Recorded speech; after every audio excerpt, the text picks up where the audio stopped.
asalaamu calaykum baqaarta walba joogtiin oo markale muuqaal cusub oo kaga darno wararkii ugu dambeeyay suuqii wargeysada xilligan waxay diiwaan gelinayaan Chelsea oo markaan doonaysa laacib ka tirsan kooxda Sterling xilli Maguire oo markaan ka dhaqaaqayo qalcadda caanka ee Salisbury Liverpool oo u dhaqaaqaysa Barcola xilli Real Madrid ee markaan dalab ay ka gudbinayaan laacibka lagu magacaabo Nick Schlotterbeck wada hadalada Manchester United ay Ole Gunnar Solskjaer ugu dambeyn City oo gabagabaysay xaaladii Anthony Semenyo iyo warar kale ayaan eegayna hadii muuqaalkaysan oo la garay kanaalkana subscribe nasar hadii aan ku bilowna akhbaaradii ugu dambeeyay suuqa warar badan ayaa la diiwaan gelinaya waqtiyadii ugu dambeeyana xogo badan ayaa soo baxaya xilligan la joogo kooxda kubadda cagta Liverpool markaan waxay u dhaqaaqeen laacibka xulka Faransiiska iyo kooxda Paris Saint-Germain ninka lagu magacaabo Barcola kaas oo si weyn ay u doonayaan nimanka ku ciyaar qalcadda caanka ee Anfield Liverpool haatan waxa lagu soo waramayaa inay si weyn u baadigoobayaan wiilkan cajiibka kadib Manchester City markii heshiis ay la gaareen laacibka lagu magacaabo Anthony Semenyo kaas oo shakadiisa ay soo gabagabowday nimanka ku ciyaar Anfield oo hogaamiye macallin Slot markan waxay diyaar u yihiin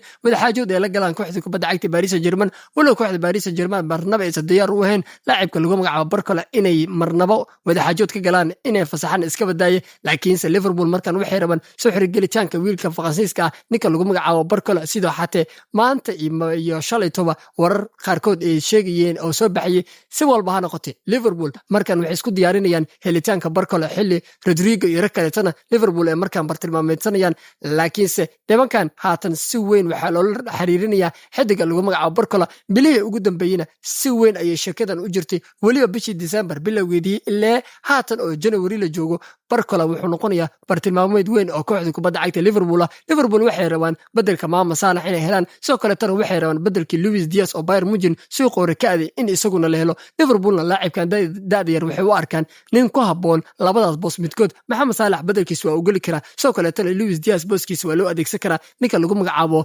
Barcola oo ka tirsan kooxda kubadda cagta ee Paris Saint-Germain si walba ha ahaatee macalinka hogaamiye kooxda kubadda cagta Paris Saint-Germain oo wareysi u bixinayay wuxuu ka hadlay arrimo badan oo mustaqbalka laacibkan ku aadan gebi ahaanba sheekada meesha waa uu ka saaray laacibkan wuxuu ku tilmaamay mid aan meel uga socon qalcadda caanka ay back differences dhanka kaleeto kooxda kubadda cagta Crystal Palace macalinka hogaamiya ninka lagu magacaabo Glazer ugu dambeyn warar badan ayuu confirm gareeyay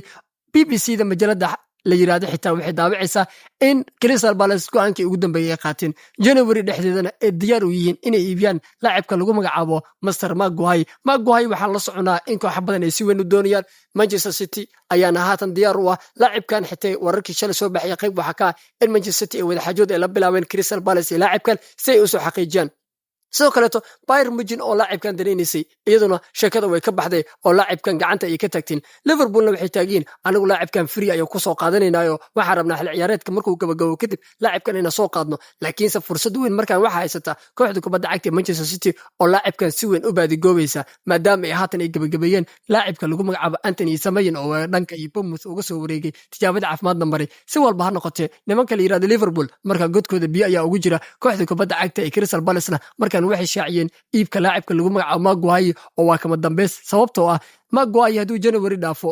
free ayuu ku dhaqaaqayaa January haday isku adkeeyaan lacagaha ay ku rabaan ay heli waayaan laacibkan free ayuu ku dhaqaaqayaa markii taasna waa khasaare weyn u soo yeelanaysa nimanka la yiraahdo Crystal Palace sidaa daraadeed saddexda kooxood ee ku tartamaya laacibka lagu magacaabo Maguire haatan Bayern Munich waa iskaga baxday laacibkan gacanta ayay ka taagteen Manchester City iyo Liverpool ayaa isku soo haray Man City wadaxaajood ayaa bilaabeen oo sheekadooda banaanka ay taalaa Liverpool wali wax war weyn lagama hayo oo ninku ay ku doonayaan waxay rabaan oo kaliya inay qaabilaasho ay ku qaataan ninka lagu magacaabo Maguire marka waan arki doonaa saacadaha soo aadan wixii ka soo kordha soo kale Anthony Semenyo xaaladiisa way soo gabagabowday xaaladooda xilligii dambeeto ilaa saaka aroortii ayaa sheekada lagu kala baxay xidigaana wuxuu noqday laacib ka tirsan Manchester City sheekadiisa waa la soo gabagabay tijaabada caafimaad waa u maray waana lagu dhawaaqay heshiiska laacibka lagu magacaabo Master Anthony Semenyo 65 milyan ayaana sheekada markaan lagu soo afjaray Man City laacib kale oo cajiib ah ayaa markaan soo xirigeliyeen laacibkan horyaalka Premier League gool 9 gool ka 10 gool ku dhawaad ayuu haatan haystaa caawin iyo dhalinba marka wadartu 14 gool ku dhawaad ayuu haystaa laacibka lagu magacaabo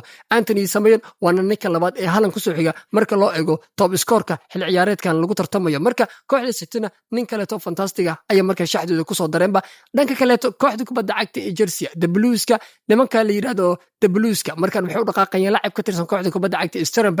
macalinka haatan shaqada ku cusub ee Chelsea ninka lagu magacaabo Leon Reiser markan wuxuu hoosta ka xariiqay calaamadeeyana saxiixiisa koowaad iyo cidda uu doonayo haatan Stamford Bridge in loo keeno heshiiskan waa fududaa doonaa sababta koowaad ee heshiiskan fududeynaysa waxay tahay kooxda kubadda cagta Chelsea iyo Strasbourg waa laba kooxood oo mataana oo isla leeyahay labadan kooxood waxay ka wada tirsan yihiin Bluecom Company waa laba kooxood oo isla leeyahay macalinka la yiraahdo Leon Reiserna waa nin hore u soo maamulay kooxda kubadda cagta Strasbourg midana waa qodob kale oo sheekadan fududeynaya laacibkana Kenya qalcadda caanka Stamford Bridge inuu u soo wareego xidiga lagu magacaabo Marstar Barco markaan wuxuu noqonayaa laacib marka Chelsea si weyn u doonayso the Blues-kana waxay rabaan laacibkan qalbada dhexe ka ciyaara sidoo kale tan dambeedka bidixii difaaca gali kara markaan inay soo xirgeliyaan marka waa laacib laba boos oo muhiim ah ciyaara lambarka saddexaad waa ku galaya tore ayuu ku ciyaaraya sidoo kale tan qalbada dhexe waa ku galaya waa nin fantastiga laacibka lagu magacaabo Falatin Barco marka kooxda kubadda cagta Chelsea wiilka reer Argentina ay markaan doonayaan waxayna rabaan xidigan inay soo xirgeliyaan macalinka dhawaangalka ee shaqada Chelsea ku cusub ninka lagu magacaabo Leon Rose oo hore u soo maamulay kooxda kubadda cagta Strasbourg markaan wuxuu doonayaa saxiix kood in looga dhigo laacibka lagu magacaabo Falatin Barco oo ka tirsan kooxda kubadda cagta ee Strasbourg dhinaca kale tan warar kale ayaa haatan soo baxay ku aadan Borussia Dortmund iyo Real Madrid Nico Schlotterbeck laacibka difaaca ugu ciyaara kooxda kubadda cagta Borussia Dortmund ee xulka Germany markaan kooxda kubadda cagta Real Madrid ayaa la xiriirinaya oo Real Madrid waxay suuqa ka raadinayaan markaan difaaciga ka raadinayaan wali majalada lagu magacaabo Fijis Isbaanishka waxay leedahay Real Madrid big offer ay sameynayaan si ula soo saxiixdaan Nico Schlotterbeck xidigan Borussia Dortmund wuxuu qayb ka yahay xidigaha loogu hadlay inta badiya suuqa kala iibsiga kooxo badan ay si weyn u daneynayaan Liverpool ayaa laacibkan dagaalkiisa qayb ka Bayern Munich ayaa ku jirta Unitedna sidoo kale laakiin sanadka ku ciyaara qalcadda caanka ee Santiago Bernabeu markaan waxay daneynayaan xidigan inay soo qaadaan sida haatan la soo warinayo Real Madrid waxay rabaan difaac cajiib ah oo daayira haatan inay helaan iyagoo raba laacibkan inay ku soo xujiyaan safkooda Real Madrid ayaana si weyn markaan u xoojinaysa dhanka dambe ee difaaca dagaal adag ayayna markaan ugu jiraan laacibka lagu magacaabo Master Nico Schlotterbeck wuxuu noqonayaa bartilmaameed macallin Xavi Alonso markaan uu doonayo inuu ku soo diro safkiisa koowaad ee Bernabeu oo rabo sanadaha soo aadan inuu ku maamulo kubadda cagta Real Madridna haatan ninkan ayay isku diyaarinayaan Bayern Munich ayaa soo baxay warar dhowr oo sheegaya in laacibkan wada xaajood ay la galiyaan laakiinse kooxda kubadda cagta Borussia Dortmund iyaduna waxay rabaan laacibkan markaan inay heshiiska u kordhiyaan laakiin isagu markaan waa uu diidan yahay gabi ahaanba wax qandaraas cusub inuu siiyo nimanka ku ciyaara qalcadda caanka ee Signal Iduna Park sida daraad laacibkan wuxuu rabaa inuu iskaga baxo kooxda kubadda cagta Borussia Dortmund marka Borussia Dortmund ninkan way fasaxayaan isaguna wuxuu rabaa inuu baxo marka waan arki doonaa wixii ka soo kordha soo kale Manchester United arrimeed hadeen eegno United macallin Ole Gunnar Solskjaer ayaa markaan macallin u noqon kara isaga iyo Michael Carrick labadaas nin ayaa haatan wada xaajood u socdaan Manchester United maanta waxay la kulmeen wakiiladooda ama nimanka ugu sareeya Ole Gunnar Solskjaer iyo Michael Carrick labada nin oo markaan la leeyahay waxay noqonayaan tababarayaasha cusub ee Manchester United waa Unitedna waxay rabaan sheekada inay isku soo gabagabeeyaan macallin cusubna ee markaan magacaabadan haatan Daley Fletcher ayaa haatan macallin siya laakiin United waxay rabaan sheekada in la soo gabagabeeyo labada dhinac ba haatan heshiis ayaa u socda soo kale Gendouzi ayaa ku biiray kooxda kubadda cagta Fenerbahce isagoo iskaga dhaqaaqay dhanka Lazio haddii muuqaalka heshan oo la garay kanalkana subscribe noo saar